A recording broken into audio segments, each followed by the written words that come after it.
नमस्कार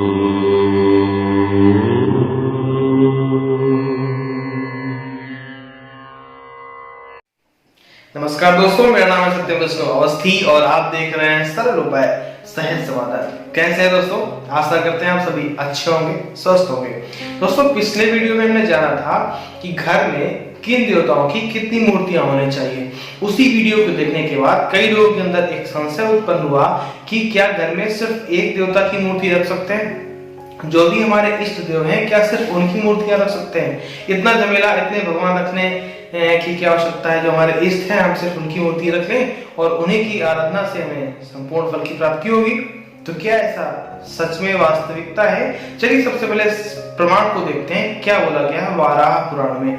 दोस्तों, वाराह पुराण में बोला गया है, एक मूर्तिर न पूज्येव ग्रहिणा श्रेष्ठमिच्छता अनेक मूर्तिं संपन्ना सर्वान कामान वाप्नुयात्। यानी कि एक मूर्ति न पूज्येव, एक मूर्ति की पूजा हमें नहीं करनी चाहिए। यानी घर के मंदिर में एक मूर्ति हमें नहीं रखनी चाहिए। यानी कई प्रकार की, सभी प्रकार की देवी देवताओं की मूर्तियां हमारे घर में होनी चाहिए। ऐसा वाराह पुराण का यह श्लोक बोल रहा है। अब अगर श्लोक में, हमारे शास्त्र में ये बताया गया है कि घर में एक मूर्ति की पूजा नहीं होनी चाहिए, तो फिर हमें एक मूर्ति की पूजा नहीं करनी चाहिए। घर में कई प्रकार की मूर्तियां होनी चाहिए। इष्ट देव की मूर्ति आप रखेंगे, अच्छी बात है, उनकी भी रखिए, लेकिन अन्य देवताओं की मूर्तियां भी आप जरूर रखिए। दोस्तों, हमारे शास्त्र में पंचदेव उपासना की बात की गई है। 5 प्रकार के ऐसे देवता हैं जिनकी उपासना हमारे शास्त्र में, हमारे रोज की पूजा में अति महत्वपूर्ण है। चलिए समझते हैं पंचदेव उपासना क्या है। उसके पहले हम ये जान लेते हैं, आपको तो पता ही होगा कि हमारा शरीर 5 प्रकार के तत्वों से मिलकर बना है। आपने सुना होगा, क्षिति जल पावक गगन समीरा पंच तत्व बना शरीरा। यानी 5 प्रकार के ऐसे तत्व हैं जिनसे मिलकर के हमारा शरीर उत्पन्न हुआ है। बोला गया है क्षिति जल पावक गगन समीरा। क्षिति यानी पृथ्वी, जल जल तत्व, पावक अग्नि तत्व, गगन आकाश तत्व और समीरा यानी वायु तत्व।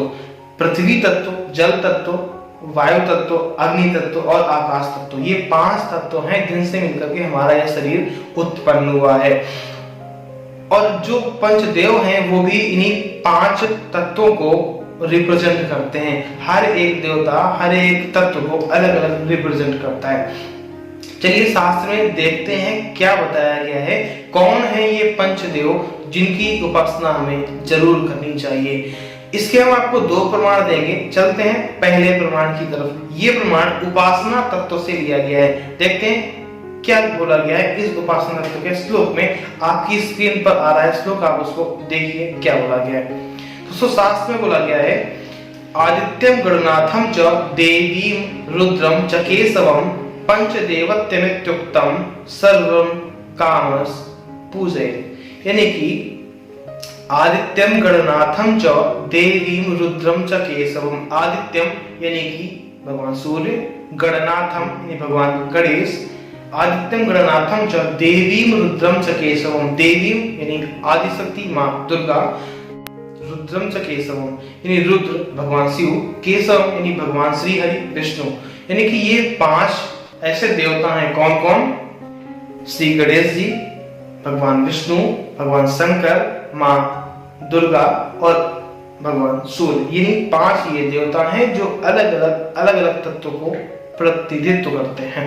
दूसरा शास्त्र में क्या बोला गया है, ये पद रत्नाकर से लिया गया है। आप देखिए अपने स्क्रीन पर क्या बोला गया है। इस बोला गया है, एक परम प्रभु चिदानंदघन परम तत्व है सर्वाधार सर्वातीत सर्वगत वेही अखिल विश्व में रूप अपार हरिहर भानु शक्ति गणपति है इनके 5 स्वरूप उदार मान उपास से उन्हें भजते जन भक्त श्रद्धा अनुसार।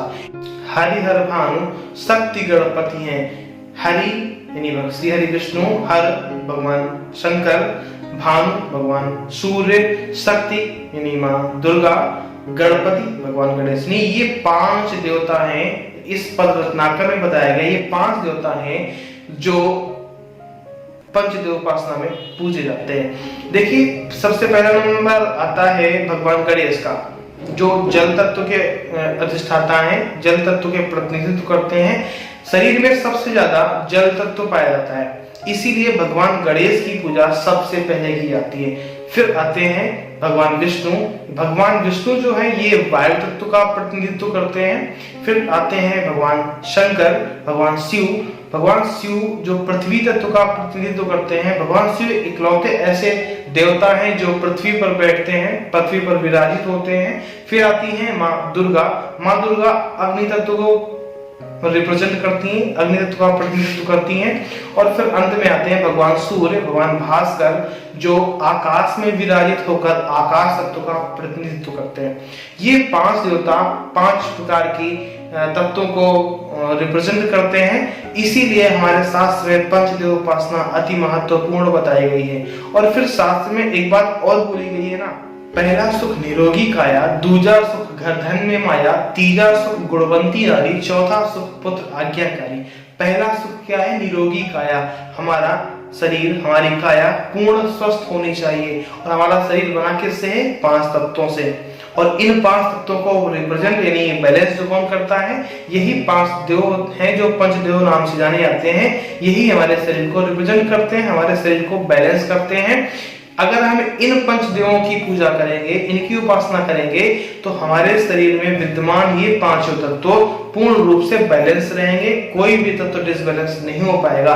अगर एक भी तत्व डिसबैलेंस हुआ तो शरीर फिर नश्वर हो जाता है, शरीर का कोई औचित्य नहीं बचता है। इसलिए ये 5 तत्व की पूजा, 5 देवों की पूजा हमारे लिए अति महत्वपूर्ण मानी गई है। निरोगी काया को पहला सुख माना गया है, इसलिए शरीर को स्वस्थ रखने के लिए हमारे जो पंचदेव है, पंचदेव उपासना है, उसे हमें जरूर करनी चाहिए। कोई भी अनुष्ठान हो, कोई भी पूजा हो, रोज की पूजा हो, आप उसमें इन पंचदेवों को जरूर पूजा करिए। पंचदेवों की पूजा आप जरूर करिए आप अपने डेली पूजा में। दोस्तों, आज की जानकारी यहीं तक। आपको वीडियो कैसा लगा? आशा करते हैं आपको वीडियो अच्छा लगा होगा। अगर आपको अच्छा लगा है तो ये वीडियो दूसरों के साथ जरूर शेयर कीजिएगा, ताकि और लोगों को भी ये जानकारी प्राप्त हो सके। आज की जानकारी यहीं तक, मिलते हैं अगले वीडियो में। तब तक के लिए नमस्कार।